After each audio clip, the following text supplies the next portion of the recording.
my husband goes, well, you have a job every day that just fills your cup. And I was like, I really do. It's fabulous. Yeah. And I'm thankful for that. We whisked about this idea that what if everyone in the world did exactly what made their heart sing? What would the world look like? And I went, this is what I'd be doing. This makes my heart sing.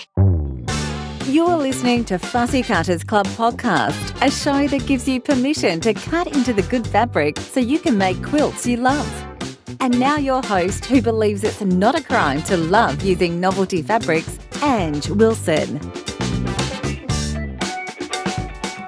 Welcome to a really special episode of Fussy Cutters Club today. We are talking with Chelsea from Pink Door Fabrics. Now, if you're not aware of Pink Door Fabrics, I want you to pause the podcast, get open a Google tab and Google Pink Door Fabrics. They are an online fabric store. They specialize in quilt kits, and we go into depth in that in the conversation.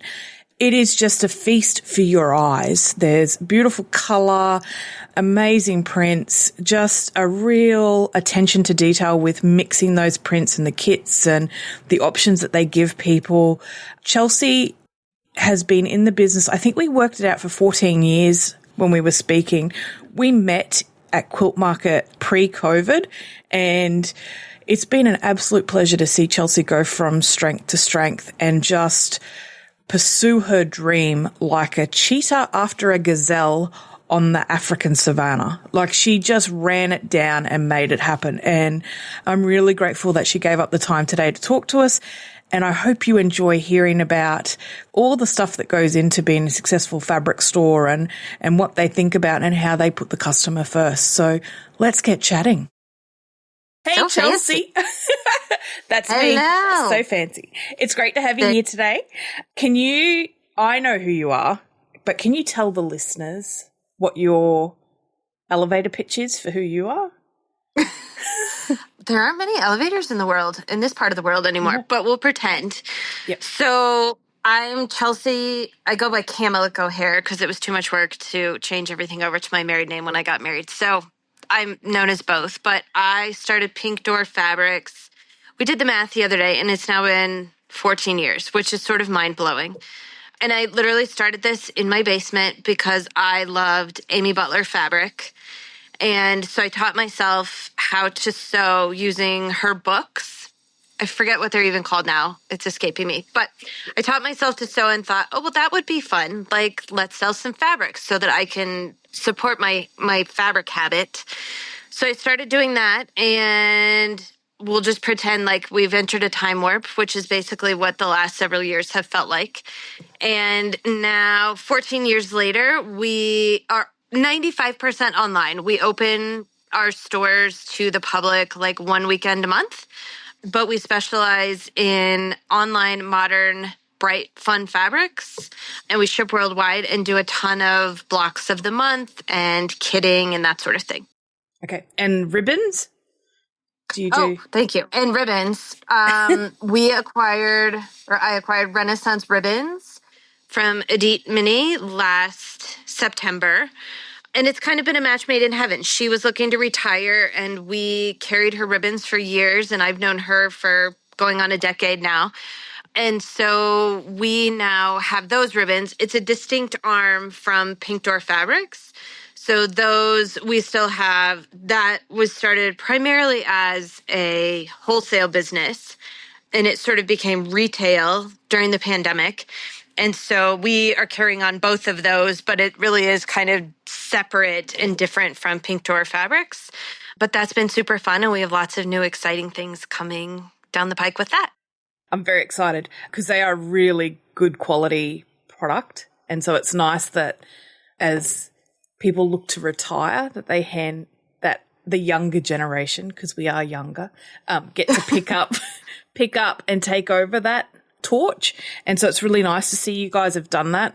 And you're a match made in heaven because the ribbons go so well with the fabrics that you stock and the kits and everything. So I know that this is a podcast supposedly about fussy cutting, and you're a fabric store, but you are a fabric store with a difference because your kits and block of the months a lot of the times focus on fussy cutting. So Yeah.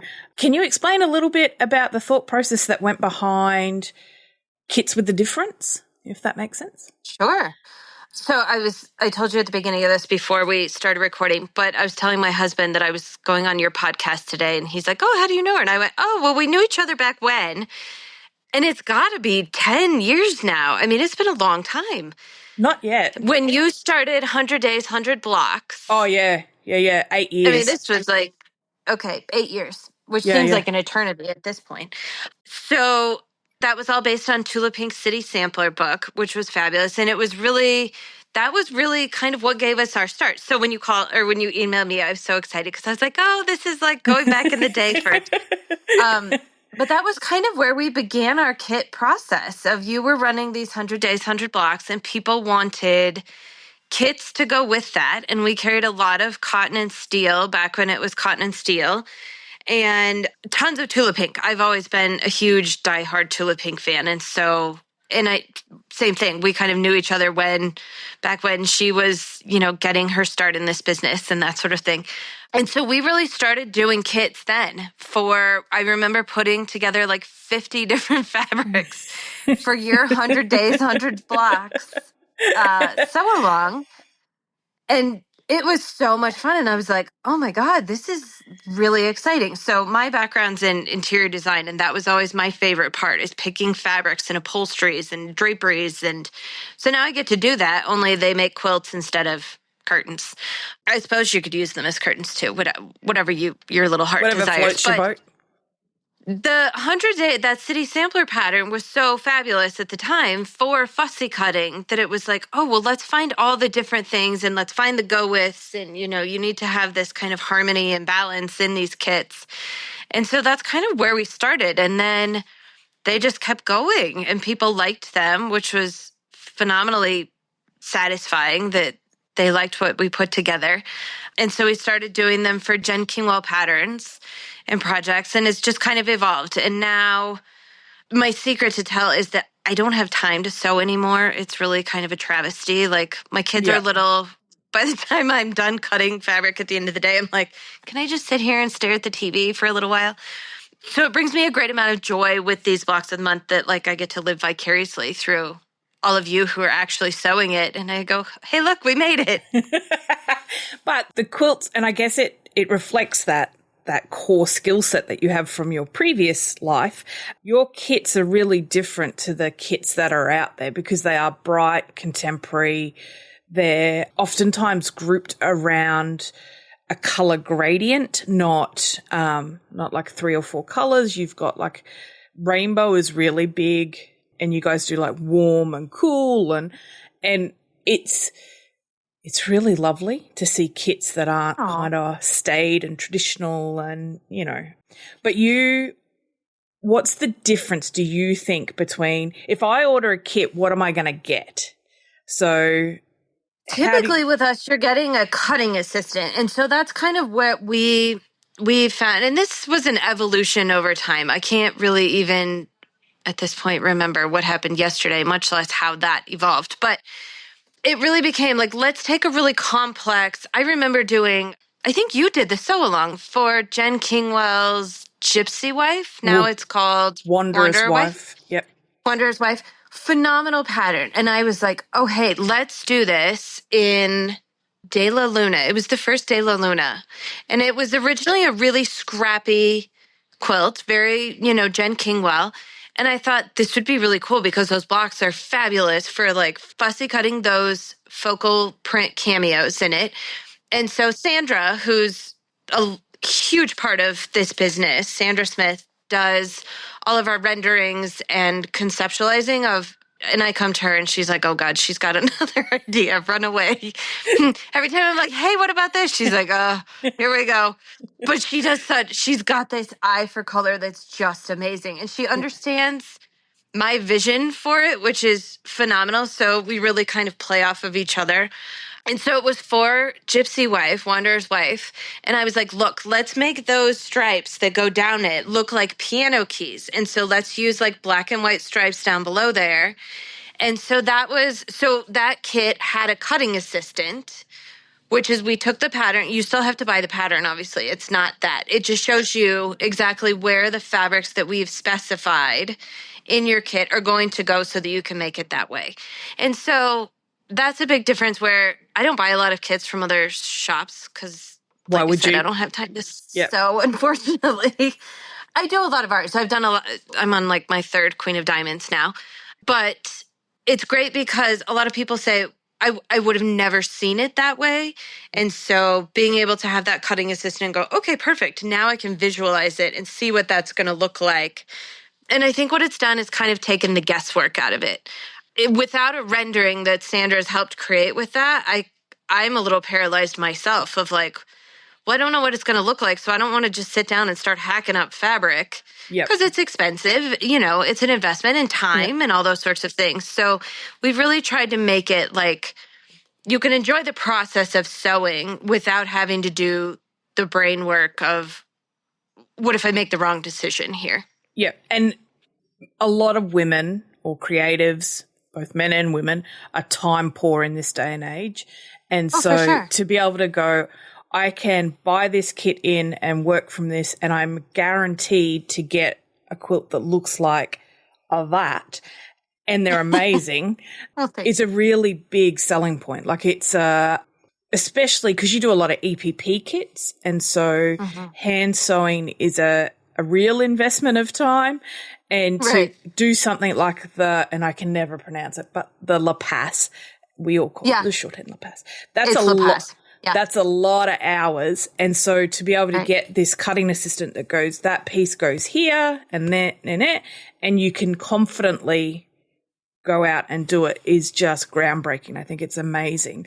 Well, And so what do you have next for it? Oh, we have lots of things. So La Paz or La Pasicalia by Willeen Hammerstein was like a runaway success for us. And it was phenomenal because it was one of those quilts that was like a bucket list quilt. And I sort of feel like Dear Jane is that to a lot of people. I started making some of the Dear Janes because I was like, oh, let's do that. And then I was like, oh, this is a lot. Yep. They're little blocks. They're like 6-inch blocks. And so they're foundation paper pieced. And I had this vision of doing it out of Tula, and we made maybe 12 blocks. And it's just not quite the right scale for that. So what we did with La Paz, we actually upsized it. And so it was 150% of what the original design was. And it really lent itself perfectly to fussy cutting with Tula's fabrics. And so we get emails weekly, like, please run La Paz again. Please do La Paz, which I would love to.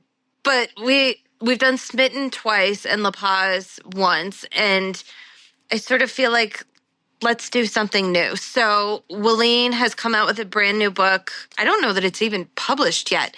And so we are going to be designing a La Paz-esque quilt. It has a French name that I can't pronounce or pretend to pronounce. So we're calling it Hide and Seek. So Hide and Seek is going to be coming. It has a very, I had to ask Edith from Renaissance and she said, and I was like, oh, okay, sounds good. It's called Hide and Seek. She goes, it's French for Hide and Seek. So it's now called Hide and Seek. But we're upsizing that. So it's going to be a monster quilt. That thing ends up being like a good queen size quilt. And it's English paper piece. So it'll become an heirloom. And so Sandra and I are working together on the fabrics for that. But what's really fun in the way that we ran La Paz was it was a progressive block of the month. So it ran for 18 months. And we knew that we were going to incorporate each subsequent Tula Pink fabric release in it. Oh, yeah. So that's going to be what's coming. So it will span that full 18 months. So you'll get like 4 different Tula releases in it. And it looks almost like tie-dye where it like kind of gradates out. Like you were talking about, it's a rainbow gradient kind of across the quilt, but it's not like stripes. It very much like undulates. And so we're super excited. That's going to be launching in March and it'll start shipping in May. Okay, sign me up. I like two things. The word undulate was a very good use of that word. And does that mean you've seen the next few lines of what Tula's bringing out? I've seen one of them. We're on the influencer parade, I guess we'll call it, the influencer tour for Free Spirit, which is such an honor that we are doing that. And so we saw Tabby Road because we got the influencer box and we're working on some projects with that. And I've seen snippets, but not the full next collection. But it's really good. Exciting. It's very exciting. They're all good. They're all good. So, truth be told, part of the way that these are like, we call them mysteries, is part of it is that it's a mystery to us what's coming. And so we go, well, surely there will be some purples and pinks and greens. So we just start plugging them in that quilt as we find it, which is part of the excitement for all of us. Yeah. So you say sign-ups open in March and then they start shipping in May, 18 months. It's just, now I want to see the quilt. And it's coming soon. I know. March is like just around the corner. So I know. 2 weeks. Well, I can't say it'll be March 1st. We're working as fast as we can. Yeah. So you get the papers for the EPP stuff from Paper Pieces US.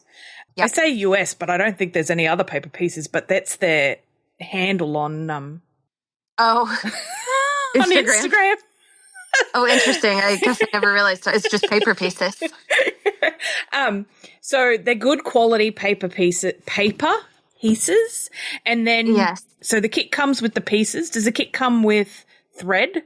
We typically do, and that's another thing that we do with our blocks of the month is so we custom curate both Aurafill as well as Wonderfill colors to coordinate specifically with that month's fabrics. So you can sign up for thread or no thread, which is nice because a lot of places I've gotten lazy apparently in my old age. And I'm like, oh, that requires a lot of work to go to the store and I have to park and go in. And what if they don't have all those Aurafill colors? So I like to offer that as a convenience of like, and especially we get a lot of people who say, there's no local shop near me.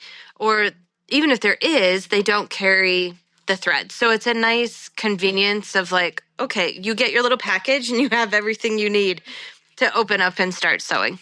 But that's great, right? Like it's, like you said before, if you've got kids or you're, busy with work or whatever, you don't have to think about it. Someone's done all the hard work. Mm-hmm. You're guaranteed a beautiful quilt at the end of it. You get everything you need. So does the papers come with the templates for cutting as well?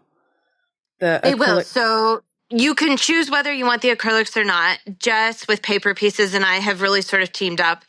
And so they're doing this custom size just for us with those. So those are a requirement for the papers and the pattern are a requirement for the block of the month, obviously. But it was perfect. We sort of, one day she was like, I don't really like selling, fabric. And this is not, we'd rather stick to what we're really good at. And that's Paper Pieces. And they're phenomenal. They do a phenomenal job. And I love Jess immensely. We've developed quite a good friendship and relationship. And so for a while we were cutting our own Paper Pieces and I went, oh my God, like this is not our forte either. Yeah. So let's stick to what each of us are good at. And so kind of our big partnership was Queen of Diamonds and they produced all the papers and everything and handled distributors and wholesalers and everything. And then we basically did the kit. So that also has been a just match made in heaven of we can work on all those things together, which is great. But I think that's part of your superpower collection is that you can find these people who, and you acknowledge, like we were talking about earlier before we started recording, you can only do one thing really well, right? And so if you stick to your one thing really well and you meet somebody else who you can collaborate with who does their thing really well and they complement each other, then you both win. It's not a scarcity model where there's like 8 billion people on the planet. There's enough to go around. And if you guys 100%. Do your jobs really well, people will come. And I think you've demonstrated that. I think it's interesting at the start you said you've been doing this for 14 years. I think Pink Door in some ways feels like an overnight success, but it's not. No. Lots of overnights. Yep. But I think it's a testament to the fact that you guys had a clear vision on what you wanted. you've been strong in driving that vision and sticking to that vision. And then you have this phenomenal relationship with Chula and Giuseppe and I'm thinking of it, who else you've done kits with, where you kind of collaborate with the designer. Allison. Oh, how could I forget Alison? I know. Who's got an amazing collection coming out for Fussy Cutters too. I know. I was like clapping at my screen. So good. It's like, yay. So do you think that those relationships that you've cultivated in that space are beneficial to you and the designer? Or because a lot of times people are like, oh, well, the shop's the only one that really benefits out of that. But you're obviously in a back and forth dialogue with the designer. So can you go, oh, we've influenced how that collections come out or how it's being used? Or do you think is it a really back and forth kind of thing, or are you guys just kind of Oh, yeah. Yeah. Yeah. And it's really, those things didn't happen overnight. Like we've known Giuseppe, God, probably, we knew him before he was even designing fabric. He was working for Andover and he's such a beautiful person. And I really, really enjoy his energy. And he's coming to teach at our retreat next month. And I think it's definitely his third, maybe his fourth. And everyone goes, well, are we going to have him back again? And everyone's like, yes, please do. And he goes, well, are you sure? And I was like, yes, I'm sure. People love him. And he's a great teacher. And he's one of those people who genuinely wants to see everyone succeed with whatever they're making. And so we really enjoy working with him. We just did an exclusive kit for his bear claw pattern. The block of the month. So it was very much like, he was like, well, how could we work together and what would that look like? And, I want it to be, same to your point, I want it to be beneficial for them, not just for us as a shop. And so it was really like, let's celebrate the work that he's putting in and the social media that he's doing and the photographs. And it hit it kind of a difficult time for him. They were just moving back to New York. And so I felt bad. It was like, oh, well, and the fabric was delayed. And so, but it really is very much a back and forth of, how can we use this? And we would love to, there are tons of other designers out there that we would love to work with. And, we're reaching out to several as Renaissance for bag designers and different things. And so, like you said, I very much think that it's a win-win partnership because it's not as though we're in competition with anyone. And that I remember being at one of our very first markets and going to one of Jen Kingwell's schoolhouses, and she was talking about how to sell fabric. And this was fascinating for me because any fabric shop has stuff that, the hero prints sell and the rest of them kind of sit for longer because people want to put that on their, it's just the nature of the beast. It's just the way that it works. Yep. And so she goes, I really based my blocks of the month on taking some of the hero prints and some of the other go-withs that I need to move and making a kit out of it. And it was this like aha moment for me as a shop owner going, that's brilliant. Like it can't all be hero prints in a quilt. You can't have fussy, don't get me wrong. I love a great fussy cut, but it can't all be the hero print. Otherwise, you can't see the hero print. You lose it in that. And so it was a really kind of, like I said, an aha moment of like, oh, well, this is a good way, not only business-wise to move fabric, but also, and so we love her patterns because and we don't ever kit them exactly the way she does because that was based on what fabric she had or whatnot. And so it's fun taking those and going, okay, how can we reinvent this? So for me personally, I agree. I think with good fussy cutting, there's a balance between a focal point and a complementary fabric that enhances that focal point. I know that at times I love to do a good vomit of fussy cutting where it's just all fussy cutting, but they're my palette cleanser in between. And I think the quilts that have been most successful for me have that balance between hero and blender, essentially a blender. Yeah. And it's where designers like Alison and Giuseppe and Libs, which all Andover, and the ladies at Ruby Star do it really well. They understand the importance of a really good blender. And so to get a kit that comes with instructions on which print's your hero and where it's going to go, and then a really well curated support act. It's like the opening act of the thing. And so all of that stuff works really well with you guys. And again, it's the distinctive aesthetic that Pink Door has that separates your quilt kits from everybody else. And so I appreciate that. Oh, dude. I'll admit, I don't really see it because I do this all day, that I sort of get this, like, I've got my blinders on of like, just get this cut and don't pay attention to what anyone else is doing because we just got to do. Yeah, but I think that's part of the key to your success, right? Is you've been really focused on what you wanted to achieve, much like your focus in a market fabric spree. It is laser focused, because that's my thing. When I think of Chelsea, I think of, what is it, on Friday nights at market where they have the sample spree.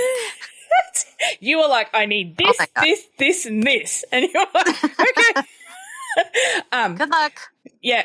But, you know, you've known what you wanted to do and gone out and achieved it. And I think you're also really open to working with your customers to give them what they need. And obviously you guys listen to your customers because you've done Smitten twice. You're now responding to, we really loved La Paz. What else can we do that's fresh? You don't want to be doing the same thing again and again.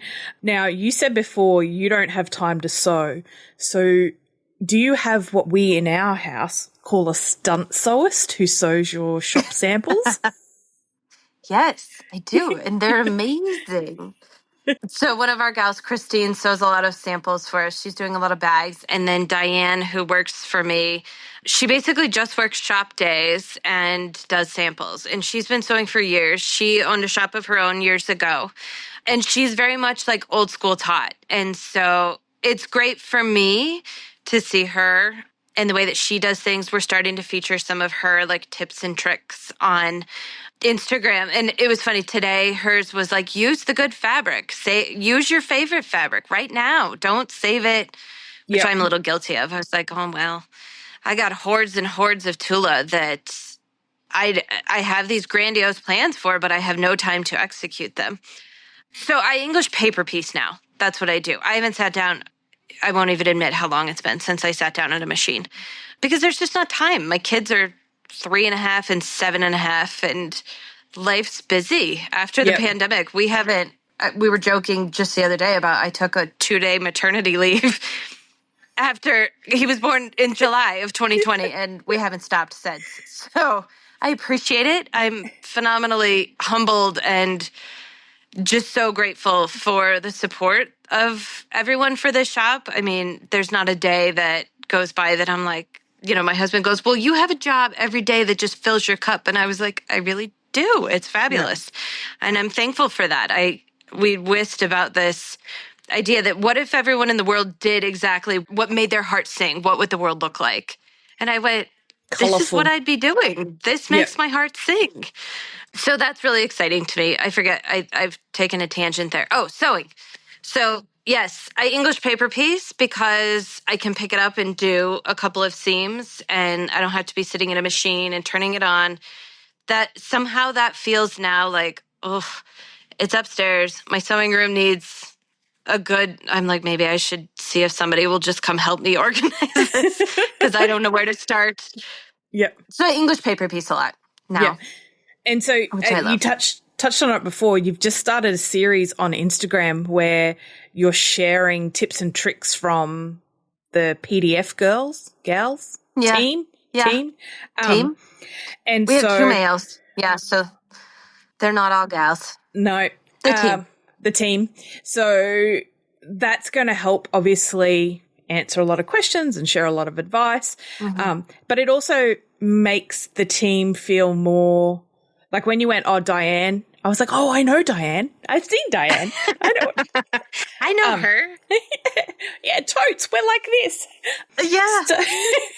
So it is a really good way of, because I think people make assumptions about the business. Like they think, oh, you've got 400 staff members and these are all doing, but really for a lot of businesses, it's a really tight, low number group of people doing a high volume amount of work. So it'll be fun to get to see everybody. Is there one thing that you haven't done yet that you're like, that's my Everest, we got to get to there? Oh, no, nothing that like is my burning desire. You know, I used to think that I'd want like a full storefront, and everyone's like, don't do it, you know, shop owners and different things. I do love seeing what people are making and that interaction between, you know, people, customers of ours on shop days bring in their quilts, and it's super fun to see. And they go, and it just fills your cup to go, oh, like, here's this quilt kit that you made and I brought it in and I get to see it finished. Like, that's really exciting for me. But I don't know, I guess my Everest now is just trying to find some balance of like enjoying what we do. My husband is now part of the business, and so he's cutting orders too. So your order might have been cut by Mr. Pink Door. And so, like you said, we're a very, very small, there's like 6 people who work here, and that's not even all of us full time. So it's good, and I enjoy what I do. And so now it's just finding the joy in that of like, we've achieved, I mean, there's always going to be a quilt. We've got Emperor's Wheel by Chris Jerd on the radar to do. Okay. And so that's when I need more hours in the day is basically what I need. I saw, I don't do applique. I don't have the dexterity and the mental fortitude for applique, but the Kim McLean one that you guys did, I was like, if anything's going to convert me, it's that. And again, it's a mix of fussy cutting, bright contemporary. Was it all Chula? I can't think. Yeah. The finished one just came back from Diane. I'll send you a picture. It is absolutely breathtaking in person. Yeah. See? And you don't even have to. We've got a lot of people with that one who aren't actually needle turn appliquing. We had Paper Pieces make us Mylars for those. Oh, yeah, okay. And so we're doing that with the Mylar technique where you basically, they're laser cut to the exact size that you need. And so you just basically iron over your fabric to that. And then you pull the Mylar out, it holds its shape, and you can either hand stitch it down or you can, a lot of people are like, yeah, I don't have time for that. Let's just machine it down with monofilament. And so that's the way to do that little puppy. Yeah. So we can get you appliquing, fapliquing, the faux applique. Yeah, that's great. Could you also give me some time with that kit? Because that's the other thing. I'm like, I see quilts all the time that I'm like, I would love to do those. I would love to make a version of that. And then I think, oh no, you've got your own quilts to be sewing and making. And I'm like, it's too much. What's your Everest for a quilt? Ooh, I'd really love to do like a La Passe. And I am serious when you were like, we've got this and it's a bigger, I'm going to call it La Hide and Seek. Yeah. We've got a bigger version. That's what we'll call it. I'm like, oh yeah, could I? That would be, because it's just, I've pulled out my Smitten again because I started that. That was how Smitten was my gateway into the Marty Michelle templates because Lou had written it with template set H as the templates for cutting the pieces on Smitten. Yeah. And so that was my gateway into Marty, and I've never finished it. I started it with like such vigor and gust. And I'm like, I would really like to finish it. And I think the kid's 11 now, so EPP seems more doable in the evenings when I'm sitting with him watching stuff. But yeah, and then I guess I always get excited about the next quilt that I've got coming. And so I struggle with I've got to concentrate on the quilts I'm supposed to be sewing now, but that one's hanging. And the carrot, I know, and I've started using it where I go, if you do this today, you can sew a block from that one. I think it's funny that you mentioned Dear Jane because Dear Jane was the inspiration for City Sampler. And interesting. I didn't know that. Chula wanted to do, I heard her speak at the Sydney Craft Fair when she was here years and years ago, which was the kickoff for how we got to 100 days, because I had to buy something to meet Chula. And when I got to the stand, the only thing left was City Sampler, and it was $45, which at that time was like a massive amount for a book. Right. And I queued up and I met her and she signed it and everything. And I was like, I just spent $45 on this. I am definitely going to make this quilt. And 100 Days was born out of that, because I was like, I'm going to sew this 1 block a day and I'll see if anybody else wants to do it. And we got 500 people signed up, and I was like, holy crap, okay. But at her talk, she said she went to do Dear Jane and it was like a bridge too far at the time. And so she designed City Sampler, and then when Angela Walters quilted it, she quilted the triangles into the border. You know how Dear Jane has those? Yeah. And so I think it's interesting how one quilt influences another designer, and then that designer influences another designer. And I think if we can go all the way back to your Gypsy Wife, I know when you kidded Gypsy Wife, the quilts that influenced, because people saw Wanderer's Wife in a different light. Yeah. So they started looking at the color placement and what they were doing completely differently again. And so it's this really lovely ripple effect out into the world. Yeah. And so I'm excited to see what other kits you guys have got going on and how that will influence people's work. Awesome. But yeah, well, that makes me feel excited. I love that. I love that quilt. It's like one of my all-time, it's hanging in my own house. Not hanging, it's on my little quilt ladder that my husband made. But it's definitely one of my favorites. Mine's actually hanging in our bedroom. So I love it. Because it's one of the ones that brings me such. Maybe you need to do another sew-along for these and bring them back, and we'll just do all the kits and all the sew-alongs. Yeah. In all our free time. I like the other day I was thinking about Since the Gypsy. we're just sitting around looking for things to do. I know. No, the other day you know how it goes. Yeah. Yep. We're kidding. You can't see our faces. We're all like, yeah, shut up. No, but seriously, I was looking at mine the other day and thinking, I would do that differently now. Because the skills that you learn then totally over the years, and how I would approach it differently now. And the stripes on that quilt always give me goosebumps. It's like, it's such a nice thing to play with, is that graphic element. But yeah, I wish. I don't know. Yeah. It'd be so good in like Roar. You could fussy cut the dinosaurs in there, and Tabby Road, all the things. All the things. Now I'm gonna call Sandra up and be like, hey, I got an idea. And she's gonna go, stop talking to me. I'm hanging up now. But the stripes, the circus stripes that Chula does were what you used for the piano keys last time. Imagine it done in the little, the tiny stripes and the tiny dots, like just, but yeah. So but there's just so many other quilts coming out that I kind of go.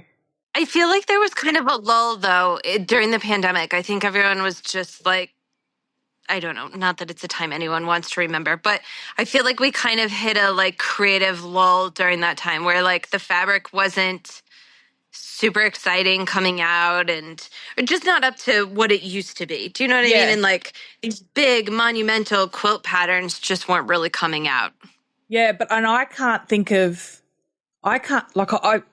my hobby is paint it like fabric aficionado and trying to keep an eye on what other patterns are coming out, because it really excites me to see what other people are doing.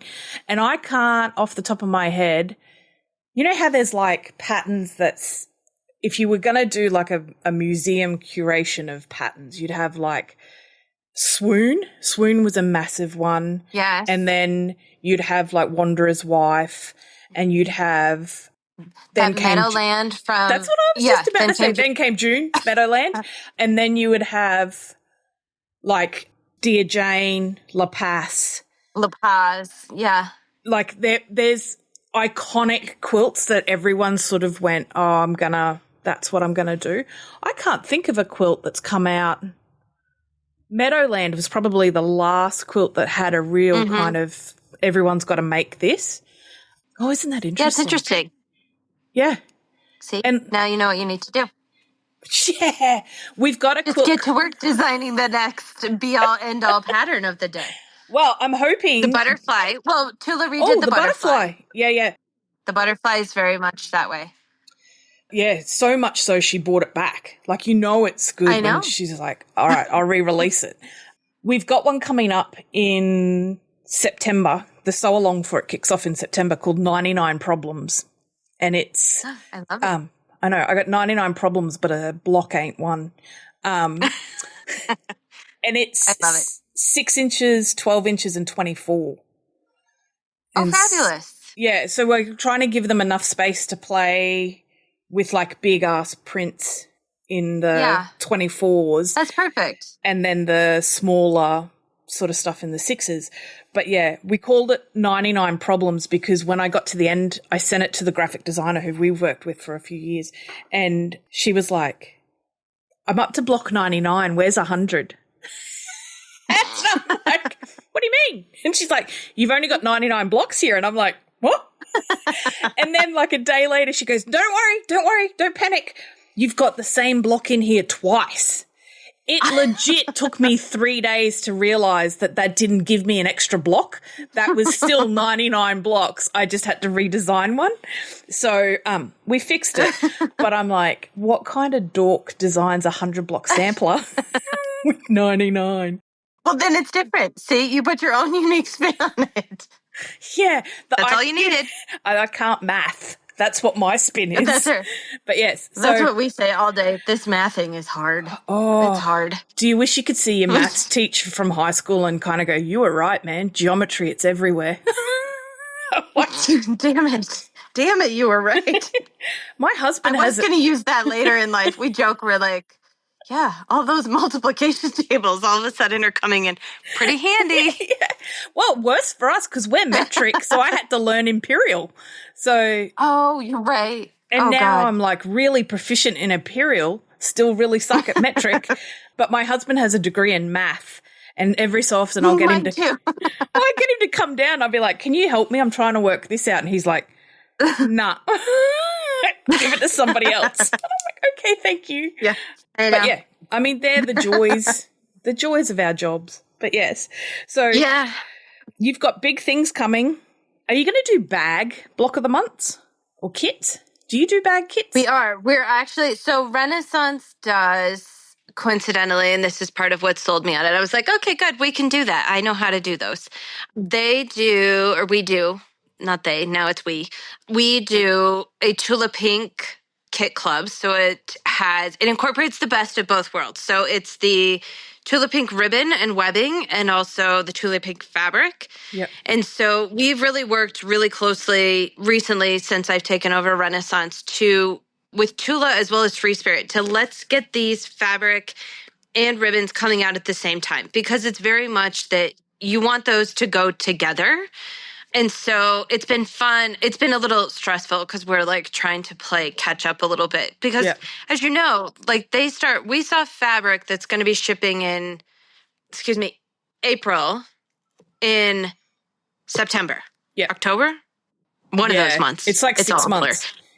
But it's like 6 months. Plus those are already designed, ready to go before the public even finds out about it. Yeah. So if we're designing ribbon to go with that, we have to be like 3 months ahead of that. So it's been a little bit, I have a little like, okay, we're trying to keep up. And so to your point, we do a bag each month with that. And so we're restructuring that come May, which we haven't even announced this yet. So this is forthcoming information.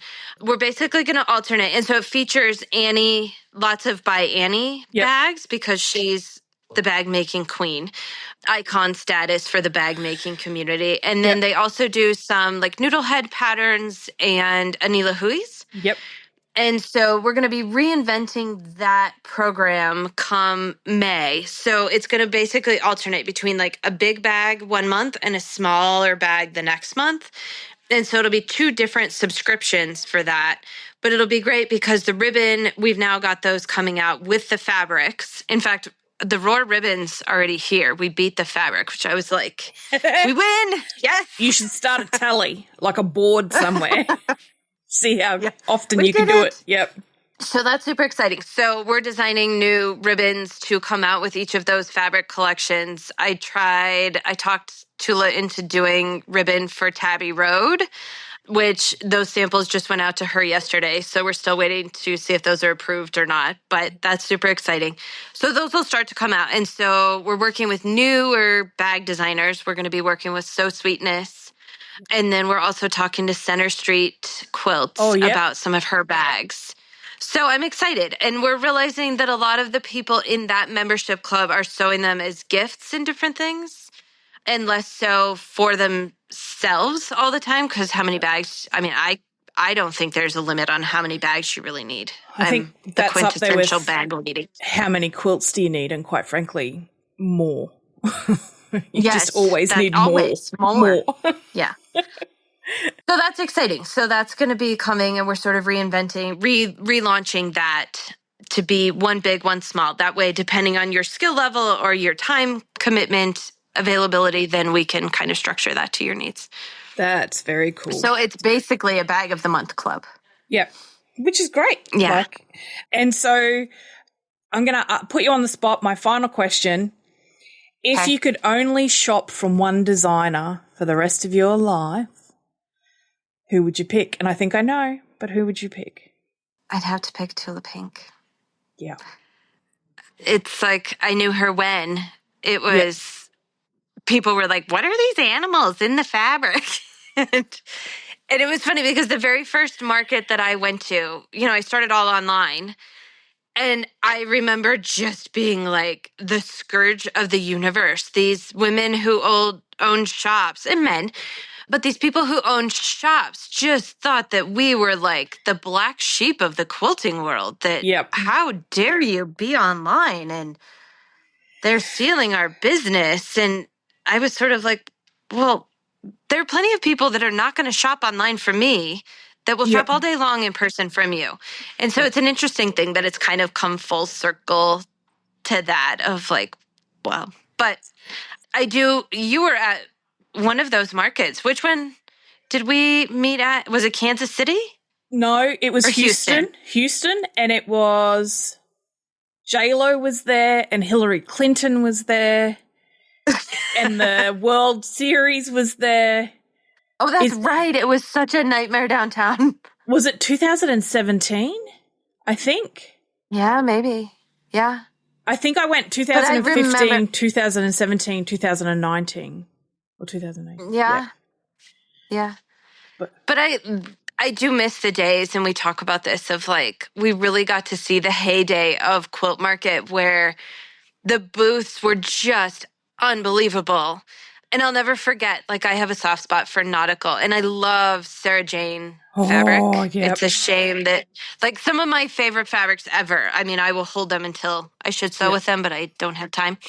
But I'll hold them on until the end of her Out to Sea collection is one of my all-time favorites. Yep. And she built this booth that looked like there were two little bunk beds, and it had a porthole. And the beds were made with her Out to Sea fabric. And I was like, I've died in the merchandising and the visual. All those booths were just unbelievable. In the year that Heather Bailey had real grass in her booth. Do you remember that? Yeah. And we are in a transition period. COVID's forced that transition period. And so market is going to reinvent itself. It's in that evolution period right now. And I think while the market was an amazing thing to be at, just the scale and the volume of people and to be able to walk through so much fabric and design and look at it all and soak it in. And, it's not probably going to go back to that for a number of reasons. I know. But it is one of those things that I think it's such a joy and a luxury to meet other people that get excited about fabric. And and when you go, oh yeah, I know, and like to be able to go, oh, do you remember this collection? And they had that in it, and people go, I saw that, and then I used this, and or when you'd be like, we were in a local quilt shop we drove out to the boonies an hour and a half out of town, and there was a local quilt shop there, and it had fabric from our art director's first collection in it. And I'm like taking photos going, look, I got it. It's still here. And so that excitement of finding stuff and, but yeah, I'm so in awe of what you've done, and I'm glad that it is worked out. Like, seriously, if anyone was going to do it, it was going to be you. I've seen you in a scuffle for fabric. It's impressive. Well, thank you. I can't wait to see what else. And you were a huge part of that. So a huge shout out to you for the community. And I really think you sort of kicked that off of like everyone doing this same thing. I think it was phenomenal. And so kudos to you for being a visionary with that. I mean, you had thousands of people doing that. It was crazy. Yep, it was. It was. It's awesome. I have like 5 of them that I've started and never actually finished. I have made so many of the same quilt. I could make a 500 block sampler now. Well, now we do it 3 times a year. So I was talking keep on going. I was talking to John from Art East Quilting Company yesterday, and he's like, I said to him, well, we do it 3 times a year now, right? Because people couldn't find a time that worked for them. And really, I've worked out, again, it's that thing where I've driven through all of the possible routes, and we've worked out that's the thing that we really love and brings us the most joy is the sew along. And he's like, that's nearly a block a day for a whole year. And I'm like, yeah, but I'm making 300 blocks this year alone. And he's like, okay. And I think, a little bit nuts. But again, purely selfish. I just want to see all the fabrics and see what people do with them. And it's a trip through their fabric collection for 100 days. I get to see what they've held on to and what's special to them. They make quilts at times in their lives that can be difficult. We've had people make quilts as they go through divorces. They've lost spouses. They've lost parents, kids, and then we see people making their quilts as they're coming up to the birth of a child, and they're making them for weddings and birthdays and anniversaries. And so I feel really privileged that they share that with us through their fabric, through their blocks, through that connection. We're trying very hard. And if you think of a way to do it, I'll be forever grateful. But the Instagram changes to the hashtag have really sucked the wind out of 100 days on Instagram. And so we're trying really hard to find a way to foster that community where people can. Oh, interesting. Like, it's just because you can't now, if you click on a hashtag, you only see the top 9, and then they want you to follow the hashtag. And so people are seeing stuff that you used to be able to scroll through the hashtag and just enjoy it. And now the hashtag's sprinkled in amongst. And so people think they're getting ads. And it's just, I miss the old Instagram. I know. So, so there's all those sorts of challenges that we have to come up with and face. But, it is what it is. It's amazing how it's changed. I remember the days of, remember all the swaps on Instagram?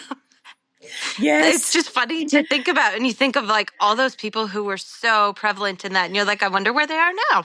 Yep. But I was talking to Amy Friend from During Quiet Time. Yeah. And she was saying she was only sitting back the other day thinking, oh, where are those people who started when I started?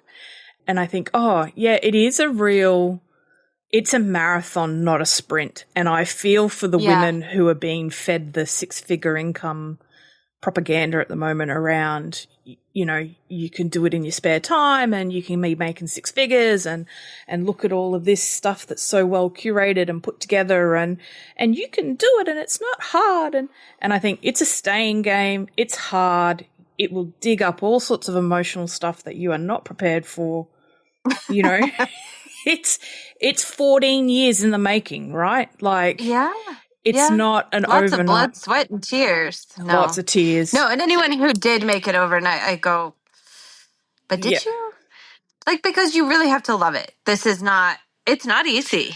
No, especially, and it's just a whole different game today than it was 14 years ago. Like, I'm fortunate that I was dumb enough at that point to, hey, let's give it a whirl.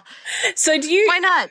So my parents used to run their own business. And the other day we were sitting out on the veranda having having a cold drink and watching the sunset. And my mum said to me, do you think if you knew what you knew now, you'd go into business again? And I was like, that's a good question. Because when you start, you're like, what do I need to know? I know it all.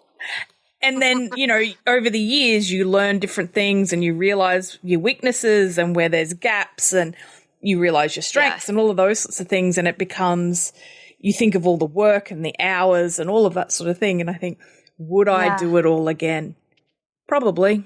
I just tell people, like you said before, it is hard work and it's long hours and it's determination and it's consistency and it's all those things that just suck the fun out of a hobby if you turn it into a business, but you find joy in other things. So, but yeah, it is really, really interesting to see how things work out, I guess.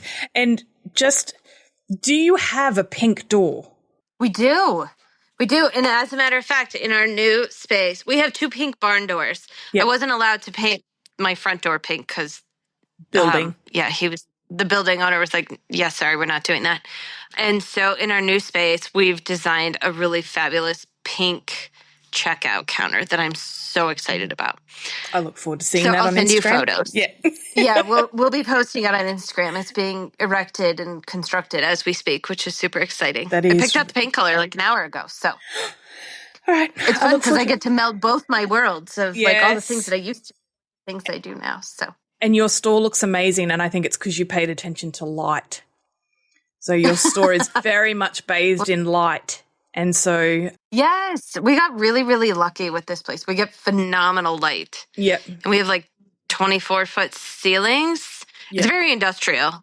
We laugh because like all the people around here, all the other businesses are like mechanics garages. And we're like, oh, yeah, just go to the quilt shop down the way. So drop your husband off at the... That's what you should do. You should put flyers at the mechanics and go, if you're putting your car in for a service, come down and shop.